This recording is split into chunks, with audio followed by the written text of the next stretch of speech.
Hot off the press from the ACCA's annual tutor conference, which was held towards the end of April. It was actually yesterday. So at the annual tutor conference, well, we get access to the examiners and we get to ask them questions. And here are some of the insights from the AAA examiner, which are going to be really helpful for your exam preparation. The first of these is that depth is more important than breadth. What that means is that your answers need to be fully explained. So full sentences and fully developed points, not really short, unexplained, undeveloped answers.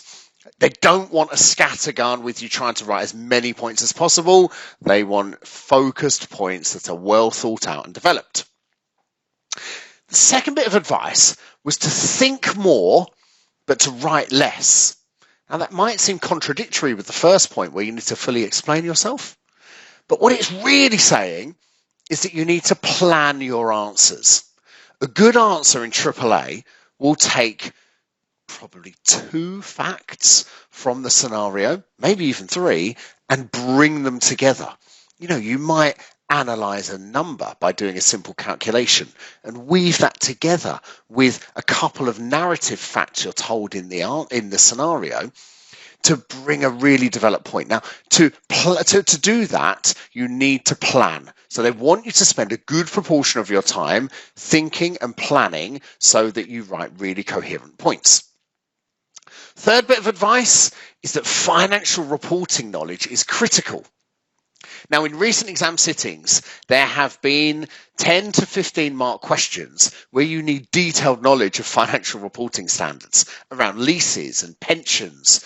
Those are 2 things that have come up recently. Doesn't mean they're coming up again, but it does mean, and I asked the examiner this, will you be including such amounts of financial reporting in future? And the answer was yes. The other thing the examiner said about financial reporting is that students tend to do best in AAA when they've already passed SBR. And that's because they have that detailed financial reporting knowledge. So for your exam preparation, that means you need to be all over financial reporting standards.